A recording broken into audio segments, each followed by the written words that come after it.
Hello students, I welcome you all for my today's class. So we'll be continuing the treatment of female infertility. So we have covered in our previous classes about the treatment of the ovulation dysfunction and the different tubal causes. Then coming to the cervical factor, the cervical mucus protects the sperm from the hostile environment of the vagina. This is a common thing because it also has a phagocytosis activity, and the cervical mucus quality is very important for the conception because it allows the sperm to penetrate through it. So if the cervical mucus quantity is not good, then it can be improved by giving a conjugated estrogen 1.25 mg orally daily starting on the day 8th for the 15 days you can give, so that in the follicular phase it will be easy for the sperm to penetrate through the cervical mucus. So to improve the quality of the cervical mucus, we can add the conjugated estrogens in 1.25 mg daily doses, starting from the 8th day up to the 15th day. In improved cases of suppose there is some infection in the cervix like Clostridium trichomonatis or Monella hominis etc. infections, then to cure that infections we can add antibiotics like doxycycline 100 mg twice daily for 14 days is to be given to both the partners because they are sexually active. So if the woman is suffering from any vaginal or cervical infection, then the antibiotic should be given to the both partners for minimum period of 14 days.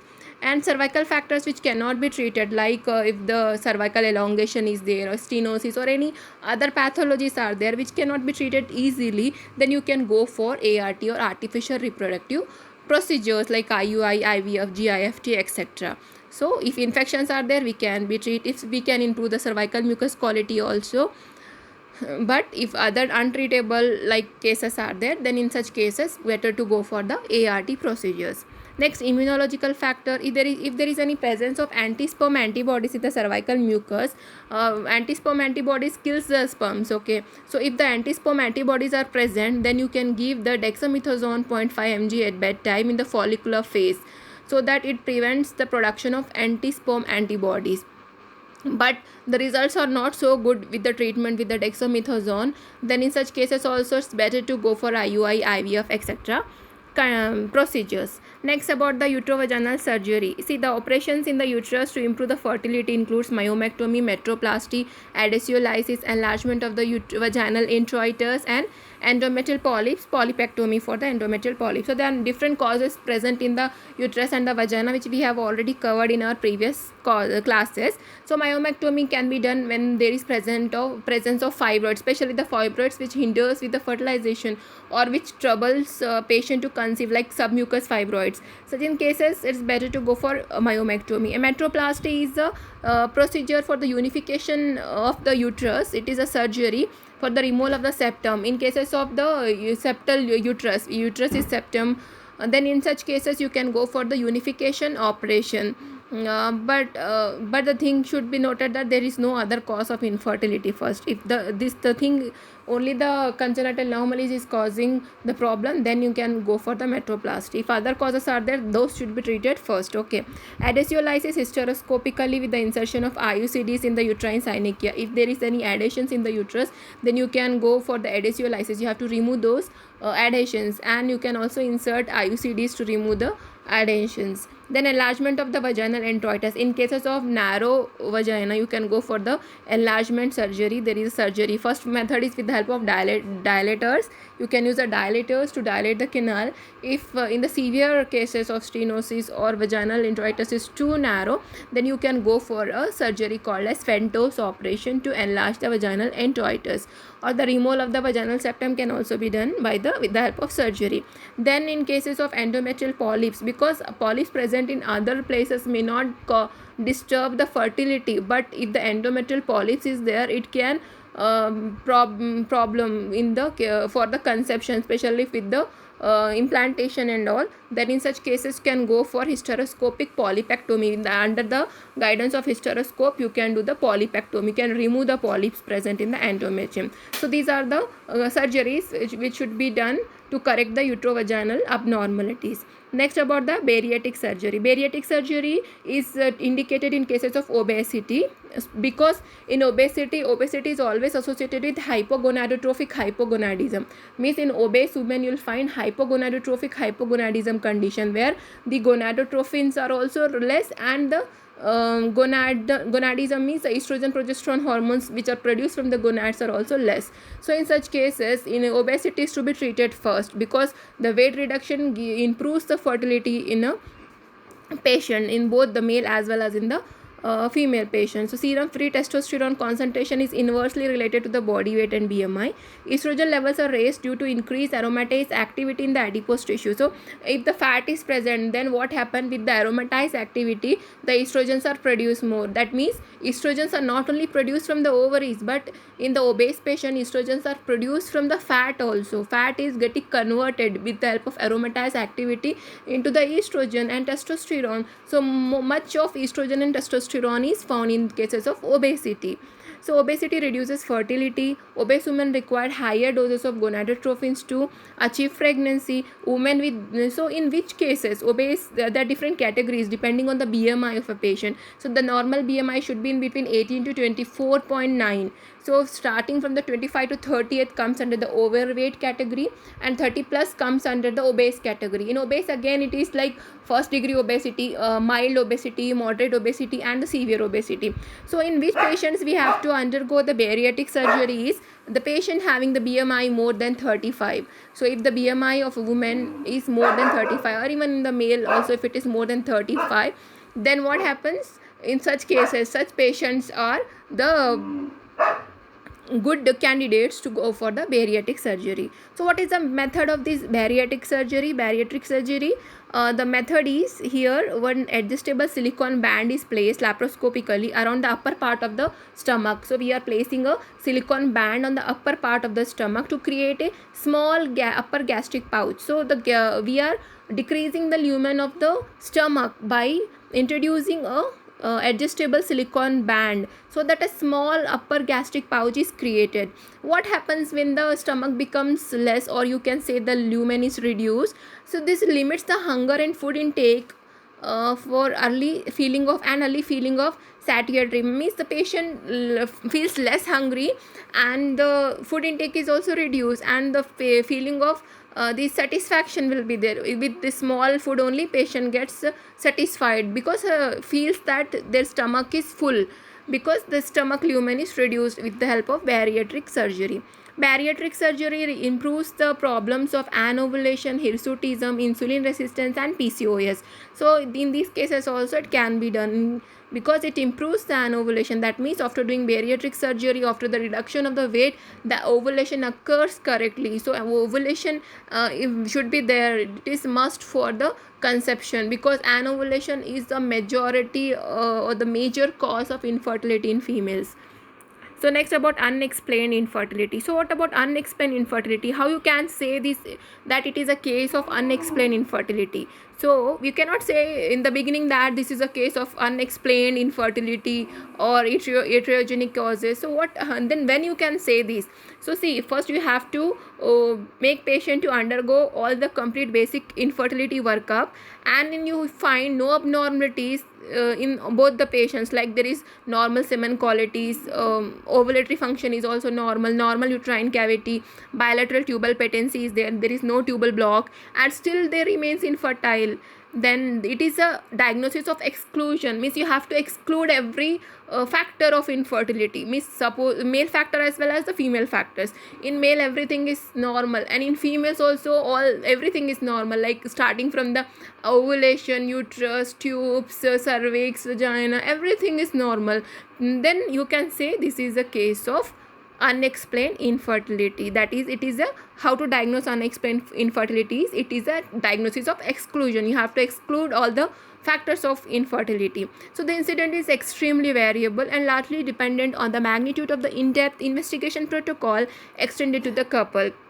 The reported incidence varies from 10 to 30%.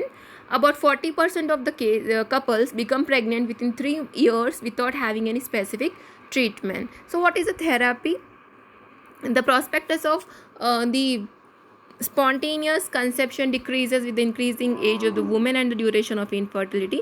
The recommended treatment of for unexplained infertility are induction of ovulation. Even though ovulation is occurring, but we can try with all these things: induction of ovulation, IUI, super ovulation combined with IUI, or assistant reproductive technologies can be tried in those cases.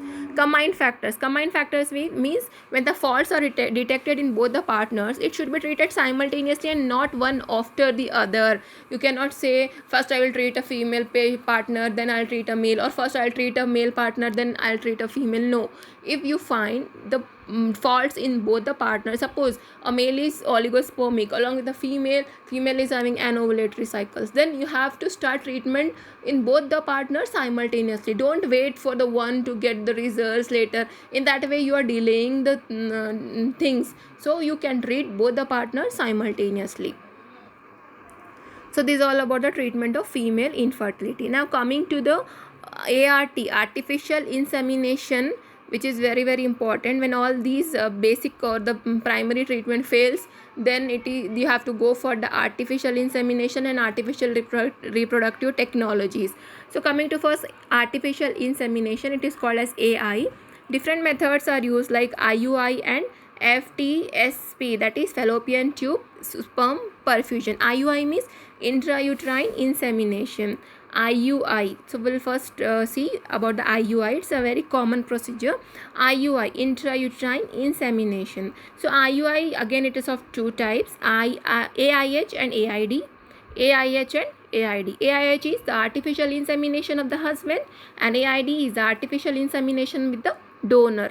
Okay, so in AI, first we'll see about the AIH, that is the artificial insemination of husband. Here husband semen is commonly used.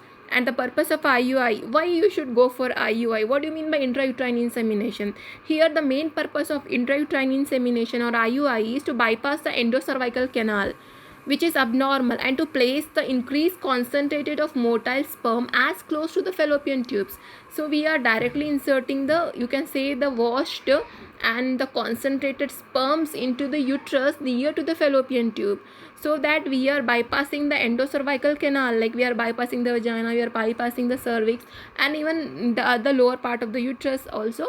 But because we are inserting directly the concentrated motile sperms into the uterus near the fallopian tubes, so we are bypassing the canal. So if you find any abnormalities of the lower genital tract, then you can go for this IUI procedure. So what's the technique of it? So common method, first of all you have to collect the sperms. So the different methods like washing, swim up, density gradient, configuration, centrifugation, etc. First is with the swim up method. It allows most motile sperm to swim up into the supernatant. Compared to the washing method, it contains no dead sperms and cellular debris. So there are different methods for the collection of the concentrated and motile sperm. So best method is the swim up method. Okay. Then how much you have to take these quantities? About 0.3 ml of washed and concentrated sperm is injected through a flexible polyethylene catheter within the uterine cavity. So we are taking a flexible polyethylene catheter and we are attaching it with a syringe, and the syringe we are taking 0.5 ml of the washed concentrated sperm, and directly we are inserting it into within the uterine cavity around the time of ovulation. Again, the timings of IUI matters. When it should be done, it should be done around the time of the ovulation. And washing in the culture media removes the proteins and the prostaglandins from the semen, so that may cause the uterine cramps or anaphylactic reactions. Density gradient centrifugation requires most highly motile as well as the morphologically normal sperm. So here highly motile and the morphologically normal sperms we are selecting, and the processed motile sperm count for insemination should be at least 1 million. So the concentrated semen should contain minimum of 1 million motile healthy sperms, and best results are obtained when the motile sperm count exceeds 10 million. If it is more, then you will get best results with this procedure. Normal sperm survive in this female reproductive tract and can fertilize an egg for at least 3 days. So sperm can survive inside the female reproductive tract for minimum of 3 days, but an oocyte survives only for 12 to 24 hours. See, ovum cannot survive more than 24 hours. It can survive only for 12 to 24 hours, but a sperm can survive for at least 3 days inside the female reproductive tract. So this procedure may be repeated 2 to 3 times over a period of 2 to 3 days. So you have to go for the repeated procedures around the time of ovulation, because we don't know exactly when the ovulation can occur. So we have to find the fertile period and we have to go for 2 to 3 times of the IUI over that period. So to increase the sperm motility, pentoxifylline has been used. So you can use the pentoxifylline to increase the sperm motility. Generally 4 to 6 cycles of insemination with the super ovulation is advised. So if you are going for the IUI method, you can go for 4 to 6 cycles. Means not if you have done for the 1 month only, that is not enough. For minimum 4 to 6 months or 4 to 6 cycles you have to try.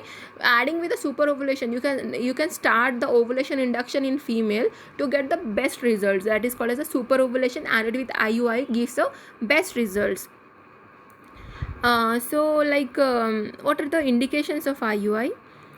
Indications includes, as I have told, it bypasses the endocervical canal. So indications are the things which are present in those tract, like hostile cervical mucus, cervical stenosis, oligospermia or asthenospermia in male, immune factor of both male and female, male factor, impotency or anatomical defect, hypospadiasis, but normal ejaculate can be obtained, and unexplained infertility you can try with the IUI. So here the timings of IUI in cervical insemination, timing is not so much vital, because the sperm can survive in the cervical canal for a day or two, as the reservoir function is not available in IUI. Some form of control over stimulation can be done.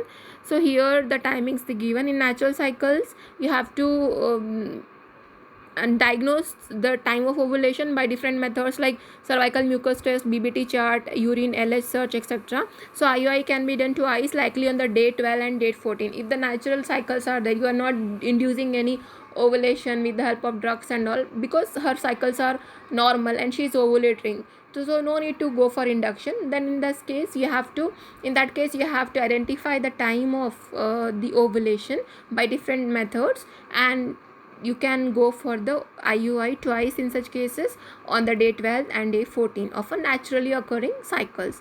Second, if you have induced the cycle with the help of clomiphene, so clomiphene induced cycle, you can go for the IUI and second day, 7 days after the completion of CC, that a clomiphene citrate. We use usually clomiphene citrate from the day 2 to day 2nd to day 5th of a cycle every month.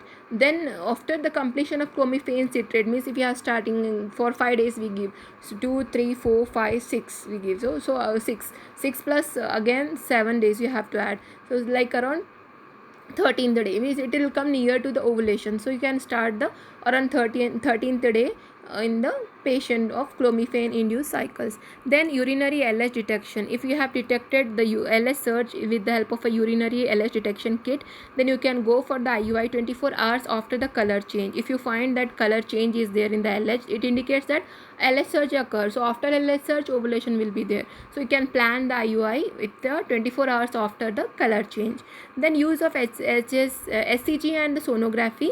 SCG is a SCG and sonography. SCG at when to use SCG, human chorionic gonadotropin injection, when the diameter of the follicle is around 18 mm, that means it is a fully grown Graafian follicle. So IUI can be done twice following 34 to 40 hours of the SCG administration. So after the 34 to 40 hours of SCG administration, you can go for the IUI treatment. So what are the results of this IUI? Cumulative conception rates after 12 insemination cycles is 75 to 80%. See, after 12 cycles the results are very good. It's higher, like 75 to 80% of chances of conception is there with the IUI. So best results are obtained in the treatment of the cervical factors and in unexplained infertility. If the causes are cervical factor and unexplained infertility, and then you will get the best results. In the stimulated cycle, IUI along with the super ovulation gives a higher results. Next, about the artificial insemination with the help of donor. It is also called as the therapeutic insemination.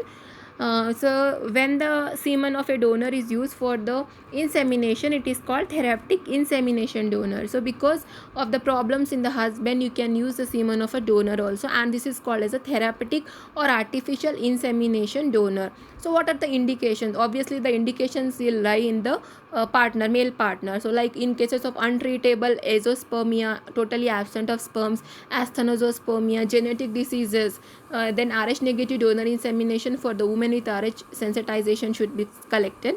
The donor should be healthy. So what are the criteria of a donor? The donor should be healthy and of the same ethnic group as that of the husband. So the same ethnic group should be taken, and he should be serologically and bacteriologically free from the venereal diseases including the AIDS and hepatitis. So you have to go for the screening before collecting the semen, like HIV, HBsAg.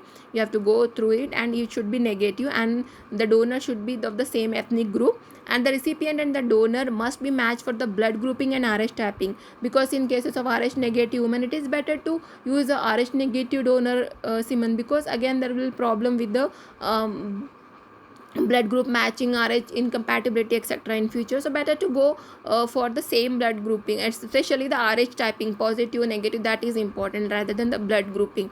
Either fresh, again there are two methods of the using, either fresh or the frozen semen is used. We can use the fresh semen, and also we can freeze it, that is the frozen semen can be used. Sperm specimen should only be used when it is kept sequestrated for at least 180 days, and thereafter it has been found negative for HIV. So I have to collect it for 180 days, and HIV negative should be there, and legal, psychological, religious aspect should be consoled before its application. So not only you have to think about the medical aspect, you have to think about the legal, psychological and religious aspect of the patient also before its application. So you have to take proper consent, then you can start this.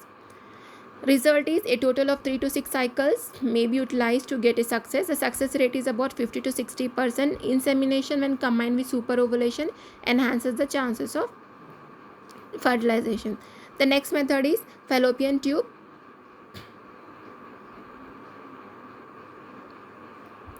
Fallopian tube sperm perfusion. Here indications are same as that of IUI. Here technique is large volume of the wash and the processed sperm is injected within the uterine cavity around the time of ovulation. This causes perfusion of the fallopian tubes with the spermatozoa. In conjunction with the ovulation induction, pregnancy rate is around 25 to 30% per cycle. Okay, this completes the artificial insemination. The two methods, IUI and fallopian tube sperm perfusion. In IUI, again it's of two types, IUI with the husband and IUI with the donor. Next is about few terms before starting the assisted reproductive techniques. IVFT, GIF, ZIF, POST, IVF, ET, in vitro fertilization and embryo transfer, GIFT, gamete intrafallopian transfer, ZIFT, zygote intrafallopian transfer, POST, peritoneal oocyte and sperm transfer, TET, tubal embryo transfer zone, SUZI, subzonal insemination, ICSI, intracytoplasmic sperm injection, AH, assisted hatching, IVM, in vitro maturation of oocyte, PGD, that is a pre-implantation genetic diagnosis. Cryopreservation is of the embryo, oocyte, ovarian tissue and sperm can be done. Gestational surrogacy. The sperm retrieval techniques include TSA, TESA, MESA, PESA, that is the TSA, testicular sperm extraction, MESA is microsurgical epididymal sperm aspiration, and PSA is percutaneous epididymal sperm aspiration. So coming to the assisted reproductive technology, it's also called as ART.